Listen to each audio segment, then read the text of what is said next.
surgiu o convite e naturalmente, como eu tenho um fraquinho por Oeiras, eu aceitei sem hesitações.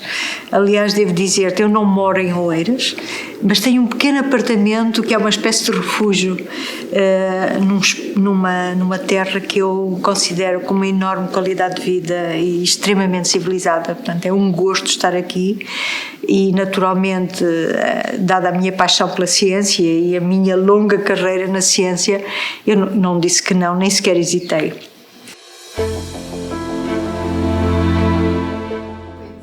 Tenho família que mora em Oeiras e, portanto, para estar perto da família, temos ali um pequeno espaço num sítio muito interessante, mesmo ao cimo da quinta que estávamos a referir há bocado. De onde vejo cavalos, etc., por ali fora.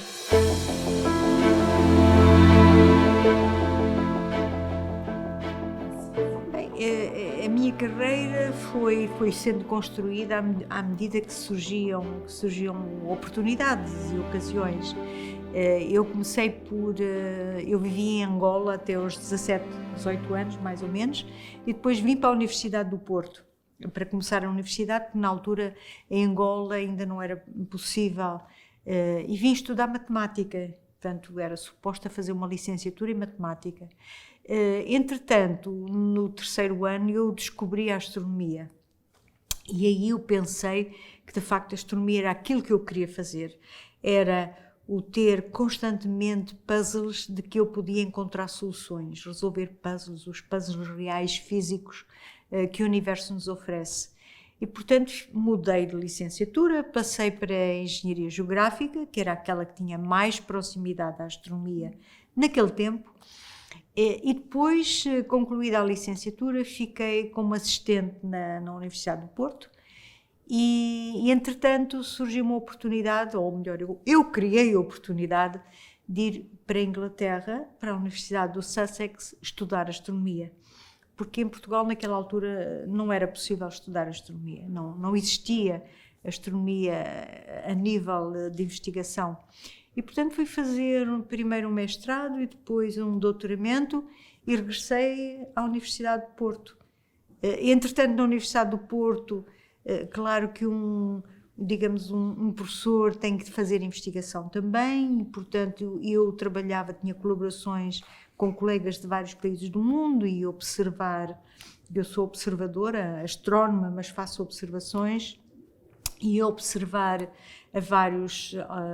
aos grandes observatórios e, entretanto, achei que era importante criar condições para que a nova geração pudesse estudar astronomia em Portugal, mesmo deslocando-se ao estrangeiro, depois quando fosse necessário.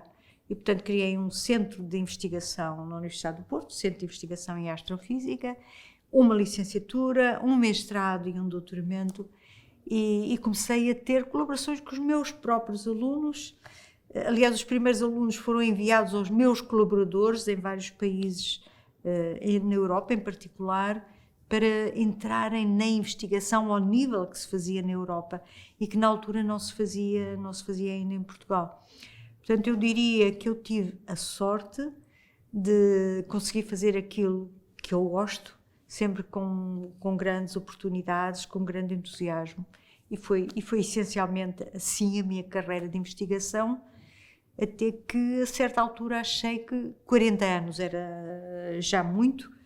Havia outras coisas que eu queria fazer, em particular viajar, conhecer partes do mundo que não se podem conhecer em agosto, que era quando eu tinha férias como professor.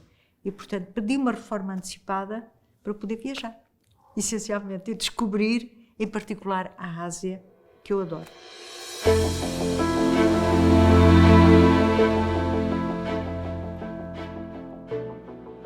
Estamos a falar, era uma altura em que havia um bacharelato e depois 2 anos para concluir a licenciatura, isto é antes de Bolonha, antes das licenciaturas serem mais curtas, e portanto foi na transição do 3º para o 4º ano que eu fiz essa mudança.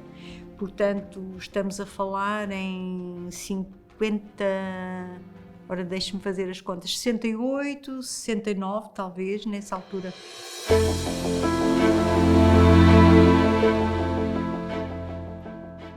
é uma coisa interessante, é que eu tinha um professor interessante de astronomia e que deixava-me insatisfeita com o que ele ensinava, e comecei a ir para a biblioteca a procurar livros, mas principalmente revistas, e percebi que a astronomia era uma área onde qualquer pessoa pode descobrir coisas novas, pode resolver novos puzzles, e foi essencialmente isso que me motivou, o resolver puzzles. E é muito interessante porque eu lembro-me de, em várias ocasiões da minha carreira, em várias etapas, ter problemas em que eu andava às voltas, uma semana, às vezes 2, pensar, como é que isto se explica? O que é que está por trás disto? E muitas vezes, era de madrugada, acordava às 3, 4 da manhã, e dizia, já sei, é isto. Ia a correr, escrever, a tomar notas, para no dia seguinte, depois ia dormir outra vez, para no dia seguinte continuar. E é essa excitação de poder construir coisas novas, de encontrar respostas que nós sabemos, na ciência em geral, as respostas não são definitivas, as respostas são passos, são etapas que se vão construindo e que vão tornar-se insuficientes à medida que a tecnologia avança, em particular na astronomia. E eu refiro, por exemplo, o caso do James Webb, da Telescope, que eu no outro dia, quando vi as primeiras imagens, eu pensei, quem me dera estar agora a começar. Era isto que eu queria fazer.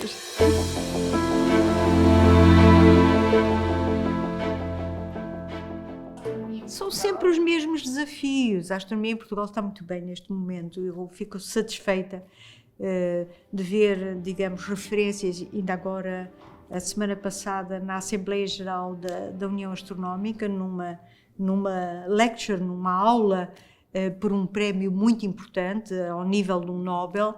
Eu fiquei deliciada de ver que um ex-aluno era referido como sendo um elemento que tinha contribuído para aquele resultado.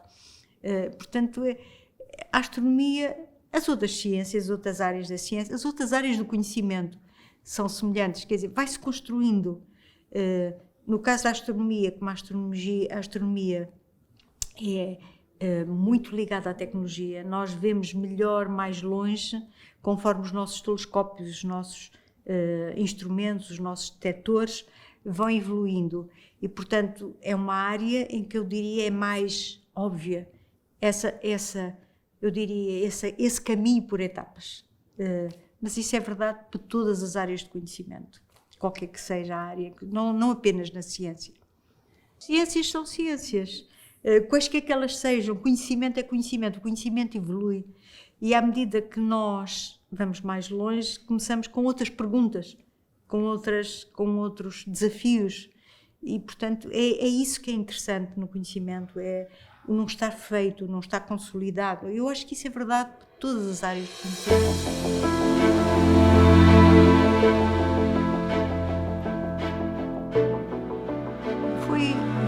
Foi muito interessante. Eu acho que eu tive muita sorte, porque quando se lançou a primeira licenciatura em astronomia em Portugal, e isso já foi há uns anos largos, decidiu-se que, como a astronomia é uma área muito específica, nós não iríamos receber mais de 20 alunos. E foi, digamos, uma surpresa extremamente positiva perceber que tinham concorrido quase 300. E, portanto, nós ficamos com a nata das natas, com os melhores, como isto é um concurso, né, feito por número de clausos, por concursos nacionais, nós ficamos com os topos de 20 alunos que eram excelentes, entusiasmantes, e que eles próprios, eu diria, incentivavam a fazer mais.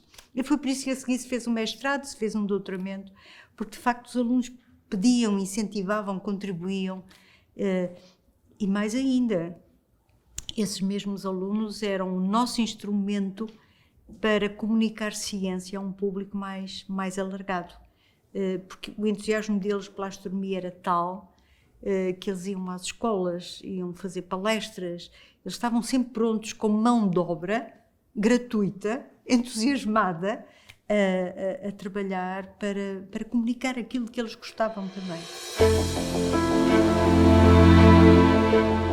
Eu acho que é um papel essencial, absolutamente essencial, porque os investigadores, os cientistas têm o seu trabalho, que é fazer investigação, e eu diria não têm muito tempo nem muitas oportunidades para sair dos seus casulos, onde trabalham horas e horas com entusiasmo. Uma Câmara Municipal, pelo contrário, eu diria é aberta ao público, é o espaço para que o público olha. E, portanto, é um papel absolutamente essencial para o servir de veículo, o incentivar e o suportar, digamos, a comunicação, a ligação entre os que fazem investigação e aqueles que às vezes nem sabem o que é feito. E, portanto, têm a oportunidade de descobrir coisas que são interessantes. E depois vão ler, vão fazer perguntas. Portanto, um festival deste tipo, aberto a todos os públicos, que inclui todas as áreas de conhecimento, é extremamente importante. Extremamente importante. Bem, eu não estou no management, na gestão propriamente dito, mas o que sei é que, digamos, há uma procura intensa que vai superar de longe a procura do último festival. E, portanto, significa que há carência, que há necessidade deste tipo de festival, destas oportunidades. Mais ainda, tanto quanto me apercebo, o festival começa a crescer em termos de dimensão nacional. É ótimo que seja um festival de Oeiras, mas aberto ao país, e que é aberto às escolas, à participação das escolas e à participação do público de outras localidades. Eu acho que, porque em Portugal não há um festival deste tipo, é interessante ver a evolução, e eu apostaria que há todas as condições para que este festival se passe a ser o festival nacional, digamos, nacional no sentido de o mais relevante, o mais inclusivo e o mais aberto a todas as participações e a todas as visitas. E possivelmente... E acho que isto é uma mais-valia para o Oeiras, uma enorme mais-valia a juntar às outras que o Oeiras já tem. E possivelmente cativar, quem sabe, para a astronomia, crianças, jovens, porque... Sim, certamente. Não só a astronomia, eu espero. Sim, para o conhecimento em geral, para descobrir mais coisas sobre o que quer que seja. Exatamente. Para descobrir, para procurar.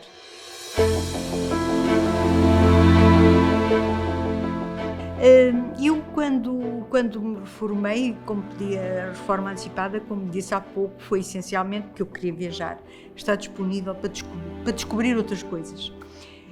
Entretanto, eu fui abordada para ser a secretária-geral da União Astronómica Internacional. A União Astronómica é uma organização internacional, tem 84 países membros e envolve mais de 12.000 astrónomos profissionais em todo o mundo. E, portanto, abordaram para ser o executivo, por assim dizer, dessa organização. A União Astronómica tem sede em Paris, tem um escritório em Paris. Eu aceitei e durante 3 anos fiz esse papel, que é muito trabalho, era um trabalho a tempo inteiro, que me fez parar um pouco as viagens, tal como Covid, exatamente, semelhante. Mas e já terminei essa fase de ser secretária-geral e agora sou conselheira da União Astronómica Internacional. Portanto, ainda tenho que participar nas reuniões, com muito gosto, deslocar-me, participar em todas as reuniões da Comissão Executiva, mas já não tenho aquele trabalho, eu diria a 100%, que tinha inicialmente. Para além disso, eu acho que... Eu não sei se é só a astronomia. Eu sei que a astronomia exerce uma atração especial sobre toda a gente, praticamente. A gente olha para o céu à noite. Eu devo confessar que muitas vezes me deito na relva à noite a olhar para o céu. Embora eu saiba o que estou a olhar de outra maneira, mas mesmo assim é um engano. E, portanto, eu continuo a acompanhar os resultados de vários observatórios, que também são portugueses, em Portugal tem parte, que é o caso do melhor observatório do mundo, o chamado European Southern Observatory, que tem os observatórios físicos no Chile e a sede na Alemanha, e nós somos membros de pleno direito e participantes e cofinanciadores desse observatório. E as descobertas que se estão a fazer constantemente, obviamente ninguém consegue ficar indiferente, muito menos um astrónomo que está sempre a ler o que se passa aqui, o que se descobriu ali, e portanto mantenho-me mais ou menos ligada, embora já não faça investigação por decisão própria.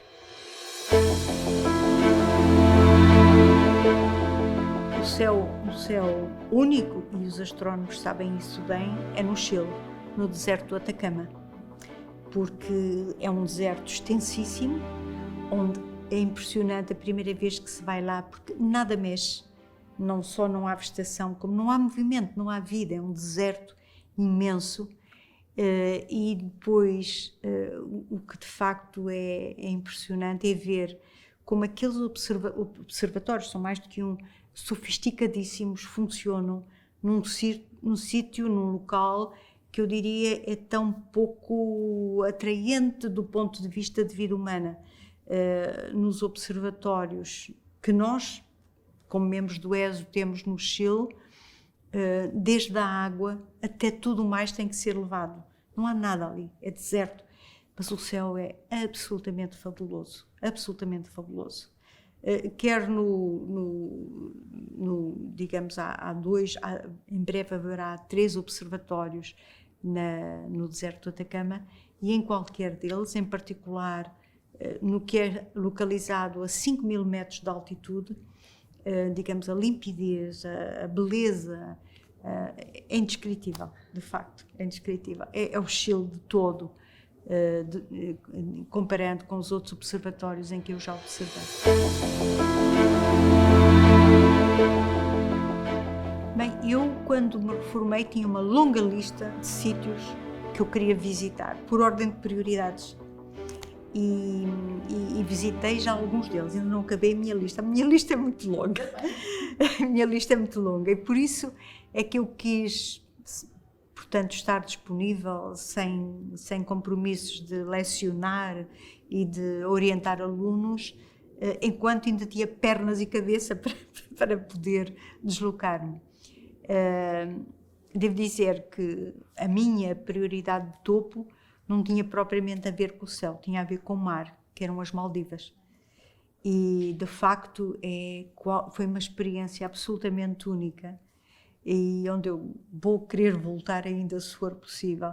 Mas depois há uma longa lista, quase toda ela de países da Ásia, que tem, digamos, um povo que me atrai, é uma civilização que me atrai, onde me sinto bem, e com belezas indescritíveis. Mas há outros. Eu também quero voltar ao Chile como turista, porque só fui ao Chile em termos de profissão, mas quero voltar como turista ao deserto do Atacama e outras localidades. Eu acho que é uma oportunidade única terem à mão uma oferta para descobrirem conhecimentos, aplicações e curiosidades que possivelmente não lhes ocorreram antes. Portanto, a minha proposta é: experimentem. De certeza que não vão apenas uma vez, hão de voltar.